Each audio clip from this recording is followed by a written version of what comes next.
जिला कलेक्टर से ये तस्वीरें निकल रही है जिसे आप देख पा रहे हैं, जहां आज 17 दिन हो गए हैं और लगातार ये ठगी पीड़ित जमाकर्ता परिवार संघर्ष समिति का ये धरना जो है आज 17 दिन चल रहा है। और आप देखिए किस प्रकार से परेशान हो रहे हैं और 42 करोड़ लोगों के भुगतान के लिए लगातार संघर्ष कर रहे हैं। आपको बता दें कि क्रेडिट कोऑपरेटिव कंपनियां हैं जिन्होंने अपना भुगतान अभी तक नहीं किया है, सरकार ने अपने संरक्षण में ले लिया है और सरकारें भुगतान नहीं कर रही है।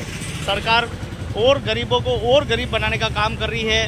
कहीं पोर्टल पर रजिस्टर्ड करो, लोग चक्कर काट रहे हैं, दफ्तर चक्कर काट रहे हैं और ये कार्यकर्ता मरने के लिए मजबूर है। लोग इनको परेशान कर रहे हैं, मार रहे हैं, पीट रहे हैं। वहीं कलेक्ट्री पे आप देखें तो इनको कई बार प्रधानाई झेलनी पड़ रही है, धक्के मुक्की खाने पड़ रहे हैं। और रोड पर बैठकर जो कार्यकर्ता ऑफिस में बैठकर खाना खाया करता था, लोग उसका इंतजार करते थे कि बाबूजी खाना खाएंगे, उसके बाद मैं उससे मिलूंगा, मेरे भुगतान लूंगा उसके बाद। लेकिन आज ये कार्यकर्ता सड़क पर बैठकर रोटी खाते हुए आपको दिखाई दे रहा है, क्योंकि उसकी खुद की रोटी चली गई है, खुद का मान सम्मान चला गया है। अब क्या सड़क न क्या दफ्तर। आइए चलते, खाना खाते खाते हम बात करेंगे आखिर ऐसा क्या हो गया है, क्यों ये रोड पे खाना खाना पड़ रहा है। देखिए किससे कहें, कौन सुने। कुछ बातों को लेकर हम जिलाध्यक्ष बंसीलाल जी के पास चले हैं, जो कि इस पूरे संघर्ष समिति के उदयपुर के आंदोलन करता है। जी हाँ सर, नमस्ते।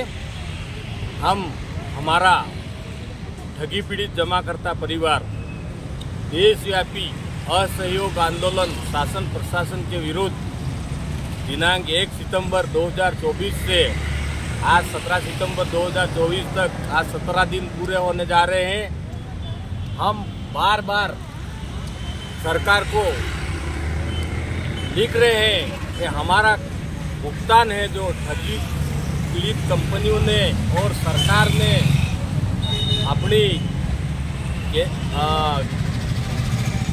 योजनाबद्ध तरीके से हमको लूटा है और सरकार ने हमको अनियमित जमा योजना पाबंदी कानून 2019 बनाकर दिया है। उसी के तहत हम सभी ठगी पीड़ित हमारा भुगतान लेना चाह रहे हैं। बार बार हमने निवेदन किया है कलेक्टर साहब और एसपी साहब के माध्यम से, राज्य की सरकार के मुख्यमंत्री साहब और हमारे देश के प्रधानमंत्री महोदय, हमारे राष्ट्रपति महोदया, हमारे फाइनेंस मिनिस्टर महोदया और हमारे सहकारिता एवं गृह मंत्री जी को भी हमने हजारों चिट्ठियां लिखी हैं, लेकिन आज दिन तक हमें कोई राहत प्रदान नहीं हुई है। और हम आज सड़क पे, ठीक है ये किसी दया प्रेमी ने हमको भोजन भेजा है तो हम खा रहे हैं, बाकी हम नाश्ता या चाय से ही दिन गुजार रहे हैं, क्योंकि हमारे पास ना तो कोई पैसा है, ना कोई हमारे ठहरने की व्यवस्था है। यहाँ ना टेंट लगाने दिया जा रहा है। हमने बार बार प्रशासन से स्वीकृति भी मांगी है, लेकिन हम अभी आंदोलन किस स्तर पे पहुंचा 17 दिनों से। अब आज क्या परिणाम रहे ये बताइए आप। आज तक कोई परिणाम पॉजिटिव नहीं आया है और न ही हमने हमारे कलेक्टर साहब से भी पूछा है हमारे लिए क्या शुभ समाचार या सरकार हमारे लिए क्या सोच रही है, तो उनके द्वारा जवाब दिया गया हमारा काम है, हमने जो आपने जो मांग की है उसको आगे भेज दिया, उस पर सरकार कार्रवाई करेगी। तो हम कहना चाहते हैं कि यहाँ पे कलेक्टर साहब हमारी जनता के लिए बैठे हुए हैं, क्या उनका दायित्व नहीं बन रहा है। हम भूखे प्यासे हैं यहाँ पे और हमारी आवाज़ को सरकार को मुख्य रूप से पहुंचानी चाहिए और हमारा जो पीड़ा है, हमारी जो पीड़ा, उसको जल्दी से जल्दी निपटारा करवाना चाहिए। वो हमारे जिलाधीश महोदय हैं, लेकिन उनका जवाब ऐसे दिया जा रहा है जैसे उसका कोई तुक नहीं है। कहने का मतलब कार्यकर्ताओं पे भी आपका असर नहीं हो रहा है, बातों का असर नहीं हो रहा है। क्या कार्यकर्ता क्या चाहता है, संघर्ष का आंदोलन का हिस्सा नहीं बन रहा है? बिल्कुल बन रहा है, लेकिन आज कार्यकर्ता सुबह की खाए शाम की रोटी का जुगाड़ कहाँ से करे, तो उस जुगाड़ के लिए एक दिन समय देता है, 2 दिन नहीं देता है, फिर उसका अपने परिवार के लिए खाने पीने की व्यवस्था करता है, मजदूरी करता है, फिर वापस आता है। और हमारा आज तक सरकार ने जो हमारी मांग पूरी नहीं की है, उसके लिए आगामी प्रोग्राम है हमारा। कल दिनांक 18 सितंबर 2024 को हम उदयपुर में महारैली का आयोजन करने जा रहे हैं। उसकी सूचना और संपूर्ण भारत में एक साथ 450 जिलों से अधिक और तहसीलों में जेल भरो आंदोलन प्रातः 10 बजे 22 सितंबर से जेल भरो आंदोलन रहेगा। और हम सरकार को चेतावनी दे रहे हैं, हमारी मांग मान लो, नहीं तो ये 22 सितंबर से क्रांतिकारी रूप ले लेगा ये धरना प्रदर्शन। इसके लिए जो नफा नुकसान जो भी होगा उसकी पूर्ण जिम्मेदारी शासन प्रशासन की रहेगी। जय हिंद। आज गणपति विसर्जन किया जा रहा है, लोग रीति सिद्धि के देवता को मना रहे हैं, पूजा कर रहे हैं, अर्चना कर रहे हैं, और आप उन लोगों के लिए लड़ रहे हो जो रीति सिद्धि डूब रही है। हम लड़ रहे हैं, डूब रही है, उसी के लिए लड़ रहे हैं। हम भी चाहते हैं हम भी पूजा करें हमारे इष्ट देव की।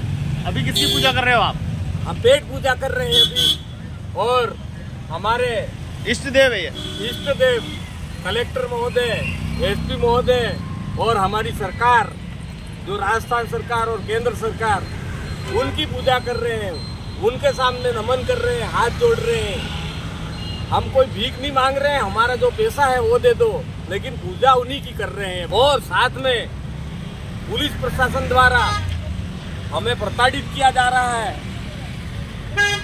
हमारे साथ बदसलूकी की जा रही है, धक्का मुक्की, और हमारे कपड़े फाड़े जा रहे हैं। हमको थानों में बंद कर दिया जाता है, फिर छोड़ दिया जाता है। ऐसी बारिश में भी हम यहाँ भीग कर भी आज 17वें दिन तक हमारा आंदोलन चालू है। और अभी आज मौसम खुला है, धूप भी सहन कर रहे हैं, लेकिन हमारे जिलाधीश महोदय और हमारे एसपी महोदय को जरा सी भी दया और हमारे प्रति संवेदना नहीं है। आज हमारे साथ क्या बीत रही, हम परमिशन मांग रहे हैं 15 बाई 15 का एक टेंट हमें लगाने दिया जाए और हम उसमें व्यवस्थित छाया में बैठ सके, बारिश में हम भीगे नहीं, हमारा स्वास्थ्य खराब नहीं होए। हम कहने का मतलब दवाइयाँ ले लेके मजबूर हो गए हैं यहाँ बैठने के लिए, और हो सकता है हमारे प्राण यहाँ ही चले जाए, लेकिन हमारी मांग पूरी नहीं होगी तब तक हमारा यह असहयोग आंदोलन शासन प्रशासन के विरुद्ध अनिश्चितकालीन के लिए जारी रहेगा। जय हिंद, जय राजस्थान। आप देखिए जी, ये था बंसीलाल जी जो अपने सभी कार्यकर्ताओं का, ठगी पीड़ितों का दर्द बता रहे थे, और किस प्रकार से देखिए रोजी रोटी के लाले पड़ गए हैं, रोजी रोटी के गए, मान सम्मान से भी गए, और आज सड़क पर बैठकर जो है भोजन करना पड़ रहा है। ये दृश्य को देखकर मैं अपने आप को रोक नहीं पाया। वो बंसीलाल जिसको गांव में लोग सलाम करते थे, जिसकी लोग अगुवाई करते थे, उन कार्यकर्ताओं की लोग तारीफ करते थे, वही लोग आज, वही कार्यकर्ता जो सबसे पहली पंक्ति में खड़ा रहता था दान देने के लिए, पुण्य लेने के लिए, आज उस कार्यकर्ता को मजबूर होकर इस कलेक्टिव पे भोजन करना पड़ रहा है। क्या हो गया ये?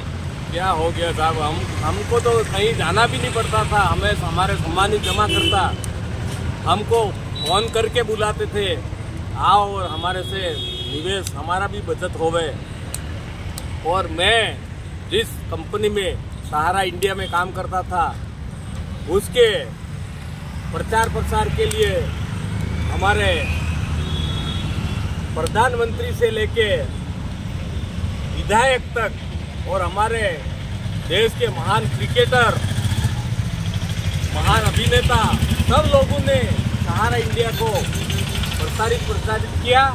और हमारी सरकार ने उनको लाइसेंस दिया, एक नहीं 4 कोऑपरेटिव सोसाइटी का, रियल एस्टेट का, हाउसिंग का, और हमें योजनाबद्ध तरीके से लूटा। और हमारे निवेशकर्ताओं ने इन बड़े बड़े पदों पे बैठे लोगों को देखकर हमें सामने से बुला के और उनका धन सहारा इंडिया में निवेश करवाया। लेकिन आज स्थिति यह है कि हमारे निवेशकर्ताओं और अभिकर्ताओं के 2 वक्त की रोटी खाने का भी इंतजाम नहीं है।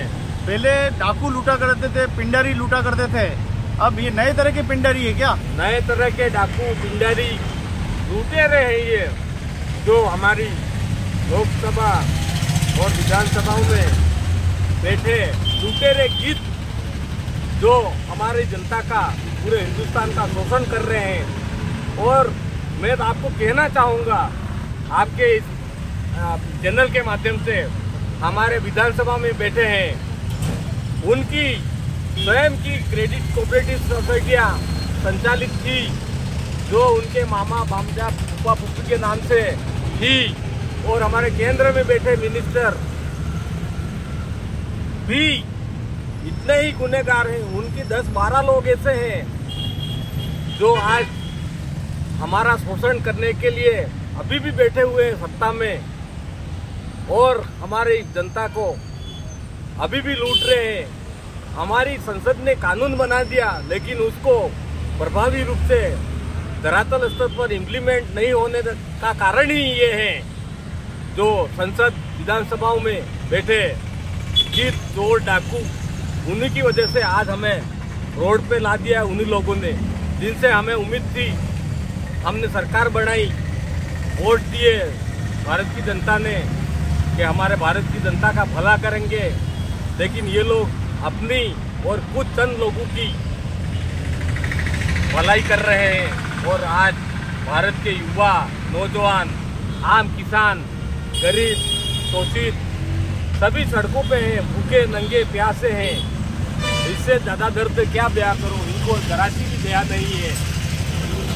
तो ये देखिए, ये ठगी पीढ़ी जमा करता परिवार का दर्द है, जो यहाँ कलेक्टिव पे बैठ कर देखिए किस प्रकार से मजबूर और लाचार हो गया है, किससे अपना दर्द कहे, किससे अपना बात कहे। और ये पूरा अपना बैनर लगाकर 17 दिनों से लगातार ये धरना जारी है। 1 तारीख को धरना शुरू हुआ है और आज ये 17 दिन पूरा हो चुके हैं। और आप देखिए जिला कलेक्टर के सामने अपना झंडा गाड़े बैठे हुए हैं। अब ये देखने वाली बात है कि सरकार कब सुनती है, सरकार के आवाज़ कानों में कब तक जाती है। इंतज़ार कर रहे हैं कि सरकार सुने और जो पूंजी, जो वादियों ताला जो लगाया है पूंजियों पर, इनका पूंजी का जो भुगतान है ये वापस हो, उसी को लेकर ये जन आंदोलन चल रहा है।